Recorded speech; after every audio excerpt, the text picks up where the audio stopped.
rumah itu kalau nggak ada penghuninya asik nggak?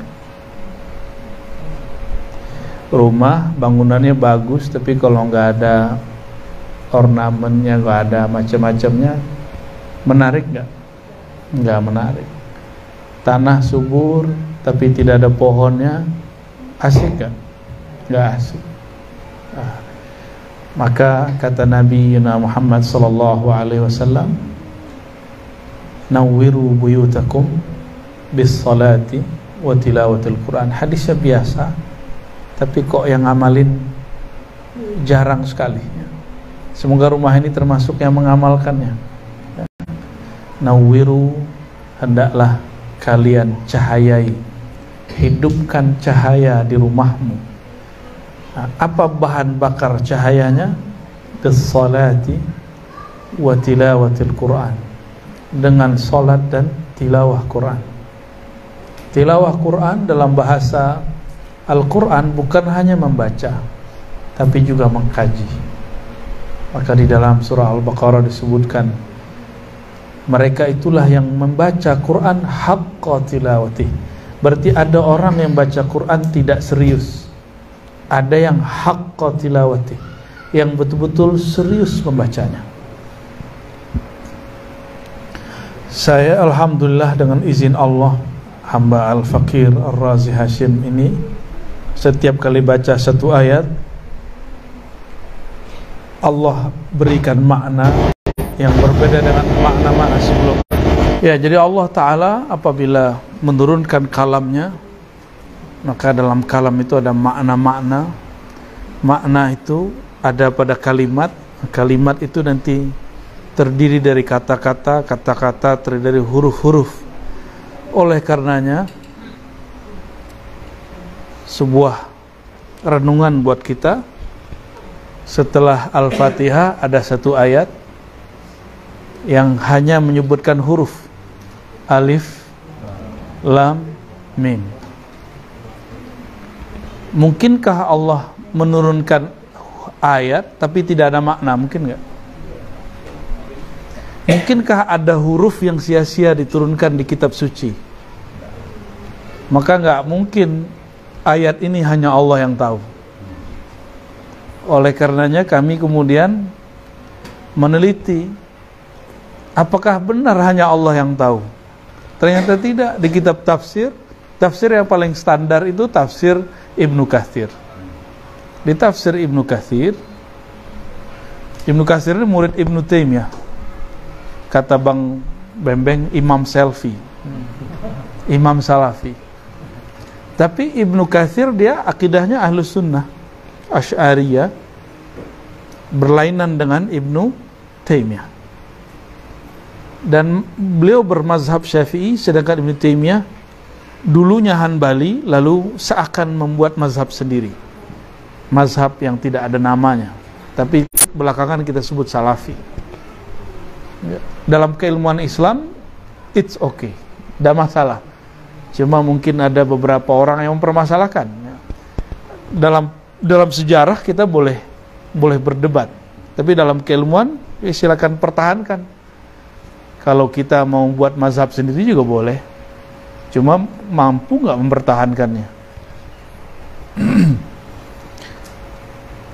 Ibnu Katsir menyebutkan makna huruf per huruf itu. Alif maknanya apa, lam apa lagi, mim apa lagi, ada maknanya. Dan itu ada beragam dan tidak hanya satu makna. Sayyidina Ali mengatakan maknanya lain dengan muridnya, Sa'id bin Jubair lain dengan Mujahid, lain dengan Muqatil, lain semua. Tapi intinya setiap huruf di Quran tidak ada yang sia-sia. Tapi kalau yang baca Quran baru bisa membaca tulisan, belum mampu menerjemah, lain gak hasilnya dengan yang mampu menerjemah? Yang mampu menerjemah tapi belum belajar rahasia-rahasia dalam ilmu fikih, ilmu akidah, ilmu tasawuf, nanti akan lain. Sebagai contoh, ada seorang ustadz memahami iyyaka na'budu wa iyyaka nasta'in, larangan minta tolong kepada selain Allah. larangan minta tolong kepada selain Allah. Ini namanya gagal menerjemah. Jadi dia membaca Quran dengan mentranslate, cuma naql, terjemah, mengalih bahasakan. Kepada engkau kami menyembah, dan hanya kepada engkau kami menyembah, dan hanya kepada engkau kami minta tolong. Berarti minta tolong kepada Pak Budi nggak boleh, hanya kepada Allah. Gimana Pak Budi? Nanti Pak Budi kalau punya beras nggak usah minta tolong siapa-siapa. Ya Allah, tolong jadikan beras ini nasi, gitu ya, bisa nggak? Langsung berubah. Nggak usah datang ke dokter, kan minta tolong sama dokter. Jadi kumpulkan daun-daun, taruh depan, ya Allah jadikan ini obat. Bisa nggak begitu? Jadi kalau pengen baju, beli kain, taruh depan. Ya Allah, tolong jadikan ini baju dan celana yang bagus. Bisa langsung jadi nggak? Jadi karena kesalahan menerjemah, mengalih bahasakan, kami memohon pertolongan, isti'anah bahasa Arabnya, itu lain dengan minta tolong dalam bahasa kita. Dalam bahasa kita memohon pertolongan itu umum. Sama semasa pandemi, yang takut kepada virus syirik. Yang boleh takut hanya kepada Allah. Dia tidak paham bahwa kata takut dalam bahasa kita terlalu sempit. Sedangkan kata khasyah dalam bahasa Arab ada khauf, ada khasyah, ada taqwa, ada khatar, macam-macam. Artinya apa? Ada miss dalam bahasa. Nah, belum lama ini juga ada yang bertanya tentang ilmu-ilmu ma'rifat aneh-aneh.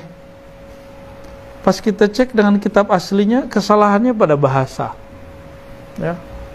Termasuk apapun yang kita sampaikan, kalau orang salah faham, kita sebut miskomunikasi. Nah, persoalan manusia dari dulu sampai sekarang persoalan miskomunikasi. Makanya di Quran diperlukan fatabayyanu.